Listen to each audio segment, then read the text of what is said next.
శ్రీమాత్రే నమ. జయ గురు దత్తాత్రేయ నమ. ఈ వీడియోలో మనం వృషభ రాశి వారికి ఏప్రిల్ 12 నుంచి 18వ తారీఖు మధ్యలో జరగబోయే వార ఫలాలు పరిశీలించినప్పుడు ప్రధానంగా ఈ వారం 4 గ్రహాలు లాభస్థానంలో ఉండగా ఈ వారం ప్రారంభమైంది. అందులో ప్రధానంగా రవి ఈ వారం 14వ తారీఖు వరకే 11వ స్థాన సంచారం వల్ల మీకు ఏదైనా ప్రభుత్వ కార్యాలయాల్లో పనులు ఏవైనా కావలసి ఉన్నా, ఏదైనా ఒక ముఖ్యమైనటువంటి కాలేజీ సీటు కోసమో లేదంటే ఒక రాజకీయ పదవి కోసమో మీరు ఆశిస్తున్నప్పుడు ఈ నెల మొదటి వారంలో, అంటే ఈ వారం మొదటి 2-3 రోజుల్లో ప్రయత్నం చేసినప్పుడు అది సజావుగా సాగే అవకాశం ఉంది. విద్యార్థులకి వారు కోరుకున్న ర్యాంకు రావడం, వారు కోరుకున్న కాలేజీలో సీట్ రావడం లాంటివి జరిగే అవకాశాలు చాలా బలంగా ఉన్నాయి. అలాగే తల్లిగారి సౌఖ్యం లభిస్తూ ఉంటుంది. అంటే మీకు భూములు స్థిరాస్తులు ఉన్నా, మీ యొక్క సొంత ప్రాంతంలో ఏదైనా స్థిరాస్తి ఉన్నా వాటి మీద ఆదాయం లభిస్తూ ఉంటుంది. 14వ తారీఖు తర్వాత రవి వ్యయస్థానంలోకి రావడం జరుగుతుంది. చతుర్థాధిపతి వ్యయస్థానంలోకి వచ్చినప్పుడు స్థానచలనం జరిగే అవకాశం ఉంది. ప్రభుత్వ అధికారుల వల్ల కొన్ని ఇబ్బందులు, వేధింపులు జరిగే అవకాశం ఉంది.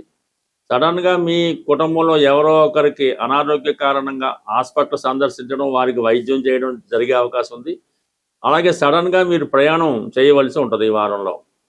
అలాగే 11వ స్థానంలో బుధగ్రహ ప్రవేశం ఈ వారంలో. మరి ధన పంచమాధిపతిగా లాభస్థితి వల్ల మీ యొక్క స్పెక్యులేషన్ సంబంధించినటువంటి మీ ఆలోచనలు సరైన కార్యరూపం దాలుస్తూ ఉంటుంది.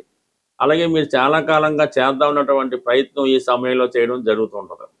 అలాగే చాలా వరకు మీ యొక్క వివాహ ప్రయత్నాలు చేస్తున్నవారు, ప్రేమ వివాహం కొరకు ఎదురు చూస్తున్నవారు, ప్రేమించిన వారి యొక్క మనసు తెలుసుకోవాలనే ఆలోచనలో ఉన్న వాళ్ళకి ఈ సమయంలో అది కొంతవరకు అవకాశం ఉండే అవకాశం ఉంది. అలాగని మరీ తొందరపడడం వల్ల ఇబ్బంది కలిగే అవకాశం ఉంది. కాబట్టి సాధారణంగా మరి ఈ ప్రేమికులు మాత్రం తొందరపడి మీ మనసులో మాట మీ జీవిత భాగస్వామి కంటే కాబోయే మీ లవర్కి చెప్పడం వల్ల అది కొన్ని వివాదాలకు కూడా కారణమవుతూ ఉంటుంది. కాబట్టి సమయం చూసి నెమ్మదిగా చెప్పడం అన్నది మంచిది.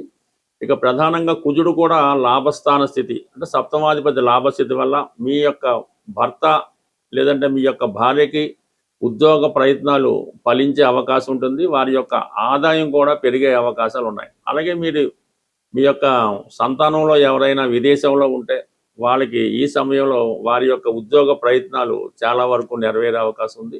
అలాగే కొన్ని ఆలోచనలు, కొన్ని కొత్త అవకాశాలు రావడం జరుగుతూ ఉంటుంది. అయితే ఏదన్నా మీరు ఇతరులకు సలహా ఇచ్చే ముందు చాలా ఆచితూచి సలహాలు ఇవ్వాల్సి ఉంటుంది. అంటే మీ సలహాల వల్ల ఇతరులు నష్టపోయే అవకాశం ఉంది. కాబట్టి ఈ విషయంలో కొంత జాగ్రత్త పడడం మంచిది. బట్ ఏదైనా మీ కుటుంబంలో ఒకరికి ఆదాయం పెరిగే అవకాశం ఉంది. అలాగే మీ కుటుంబంలో ఏమైనా పిల్లలు చదువుకునే పిల్లలు ఉంటే వారికి కూడా స్కాలర్షిప్ రావడం కానీ, మంచి కాలేజీలో సీట్ రావడం కానీ జరిగే అవకాశం ఉంటుంది. ఇంకా కుజుడు లాభస్థానంలో ఉన్నప్పుడు అన్నదమ్ముల సహకారం లభిస్తుంది, భర్త సహకారం లభిస్తూ ఉంటుంది.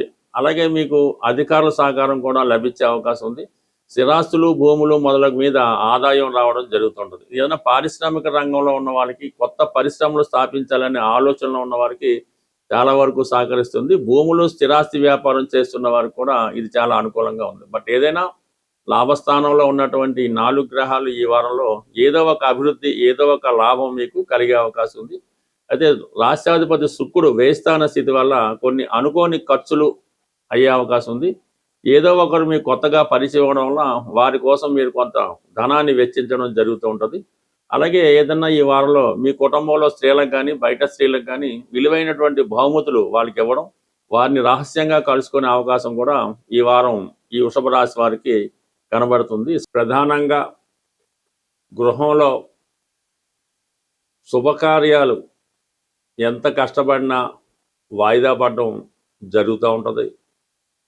ఇంట్లో ఒకరికి ఒకరికి సరైనటువంటి సత్సంబంధాలు లేకపోవడం, ఇంటి అవసరాలకి తేవలసినటువంటి వస్తువులు కానీ, సదుపాయాలు కానీ సమకూర్చడంలో విఫలం అవుతూ ఉంటారు.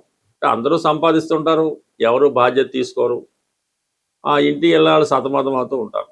ఇలాగా ఈ గృహ పరిస్థితి అల్లుకల్లోలంగా ఉన్నప్పుడు ఒక చక్కని పరిష్కార మార్గం ఇది చాలా సక్సెస్ఫుల్గా రావడం జరిగింది. ఇది చాలా నమ్మకంతో చేయవలసి ఉంటుంది. ఒక మంచి శుభ్రమైనటువంటివి న్యూ స్టాకులో ఉన్నటువంటి పసుపు కొమ్ములు ఒక 111 తీసుకోవాలి. పసుపు కొమ్ములు చిన్న సైజు లాంటి మీడియం సైజు తీసుకోవాలి.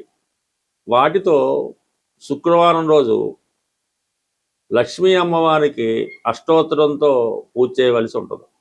ఈ పసుపు కొమ్ములు 108 నామాలతో అమ్మవారికి పూజ చేసి అమ్మవారి ముందు ఉంచాలి. తర్వాత అవి ఒక చక్కని గట్టి దారంలో ఆ దారాన్ని కూడా పసుపు రాసి పవిత్రమైనటువంటి మనసుతో ఈ పసుపు కొమ్ములు అనేవి ఒక మాలగా కట్టవలసి ఉంటుంది. ప్రతి పసుపు కొమ్ము కట్టేటప్పుడు ఈ అమ్మవారి నామాన్ని జపిస్తూ ఈ 108 పసుపు కొమ్ముల్ని ఒక మాలగా తయారు చేసి మీ గృహం ప్రధాన గుమ్మానికి కట్టవలసి ఉంటుంది. అంటే మామూలుగా మామిడి తోరణం కట్టినట్టుగా ఈ 108 పసుపు కొమ్ములతో చేసినటువంటి మాలని చక్కగా అలంకరించడం వల్ల మరి మీ గృహంలోకి చాలా వరకు మంచి ఎనర్జీ రావడం జరుగుతుంది. చాలా వరకు ఆర్థిక సమస్యలు ఇమ్మీడియట్గా ఒక శుభకార్యం అన్నది మీ గృహంలో జరుగుతుంది. దానివల్ల మీ ఇంట్లో ఆటోమేటిక్గా జరుగుతుంటుంది. ఈవెన్ చాలా కాలంగా ఈ పెళ్ళిళ్ళు శుభకార్యాలు జరగని కుటుంబాల్లో కనీసం సంవత్సరంకి ఒకసారైనా ఈ సత్యనారాయణ స్వామి వ్రతము, వరలక్ష్మి వ్రతం లాంటివి చేసి 10 మందికి పిలిచి ఏదో భోజనాలు పెట్టడం వల్ల ఆ ఇల్లు కలకలాడుతూ ఉంటుంది. బట్ ఈ విధంగా ఈ చిన్నపాటి పరిహారం పాటించండి. ఖచ్చితంగా మీకు ఇంట్లో చక్కని మార్పు రావడం జరుగుతూ ఉంటుంది. ఇక ప్రధానంగా సమస్య వివాహం. ఇప్పుడు అమ్మాయిలకి పెద్దగా వివాహ సమస్య అయితే లేదు. మరి ఈ మ్యారేజ్ సంబంధించినటువంటి మ్యారేజ్ బ్రోకర్స్ అవనివ్వండి, వీళ్ళంతా కూడా అమ్మాయిలకి ఫ్రీ రిజిస్ట్రేషన్ చేసుకుంటున్నారు. అబ్బాయిలు అయితే డబ్బులు కట్టవలసి వస్తుంది. మీ యొక్క అబ్బాయికి కానీ మీరు అబ్బాయిలు అయితే తొందరగా వివాహం జరగడానికి ఒక నమ్మకంతో చేసే పరిహారం. అంటే ఏదన్నా ఒక వారమో ఒకసారో చేస్తే సరిపోదు. ఎవరికి వారే స్వయంగా చేయించవలసినటువంటి పరిహారం ఇది. ప్రధానంగా అబ్బాయిలు మంగళవారం రోజు ఆంజనేయ స్వామి వారి ఆలయంలో సాయంకాలం పూట జిలేబీ పంచిపెట్టవలసి ఉంటుంది అక్కడ ఉన్నటువంటి భక్తులకి. ఈ విధంగా కొన్ని వారాలు పంచిపెట్టడం వల్ల వివాహానికి అనుకూలత ఏర్పడుతూ ఉంటుంది. అలాగే వీరు ఈ స్ఫటికమాల ధరించవలసి ఉంటుంది. మెడలో స్ఫటికమాల ధరించడం వల్ల అబ్బాయిలకి తొందరగా వివాహం కుదురుతుంది. మీకు ఏదైనా చిన్న చిన్న బలహీనతలు ఉంటే వాటి నుంచి బయటపడడం జరుగుతూ ఉంటుంది. ఇక ప్రధానంగా గురువారం రోజు చక్కగా ఏదైనా గోశాలు దర్శించి గోవుకి ప్రదక్షిణలు చేసి శనగలు గోవుకి పెట్టడం వల్ల, అంటే ఏదైనా రెగ్యులర్గా కొన్ని వారాలు చేస్తుంటే ఖచ్చితంగా మీరు అనుకున్న కోరిక నెరవేరే అవకాశం ఉంటుంది. ఇవన్నీ కూడా చాలా కాలంగా పాత పరిహారాలు మళ్ళీ మర్చిపోయి ఇప్పుడిప్పుడే మళ్ళీ కొత్తగా అమల్లోకి రావడం జరుగుతూ ఉంటుంది. బట్ ఏదైనా అన్ని సమస్యలకి పరిష్కారం రెగ్యులర్గా మీరు హనుమాన్ చాలీసా పారాయణ చేయడం కానీ, సుందరకాండ పారాయణ చేయడం కానీ, రామాయణం ఈవెన్ టీవీలో కూడా ప్రతిరోజు రామాయణం వినడం వల్ల ప్రధానంగా నిరుద్యోగ సమస్య పరిష్కారం అవుతుంది. పిల్లల యొక్క అభివృద్ధి, వారి యొక్క సక్సెస్ మీరు చాలా వరకు చూడటం జరుగుతుంటుంది. ఏదైనా దైవాన్ని మించినటువంటిది అంటే ఇటువంటి రాముడు, సూర్యుడు ఇవన్నీ మనకి తొందరగా అనుగ్రహాన్ని ఇచ్చే దేవతలు. స్వస్తి.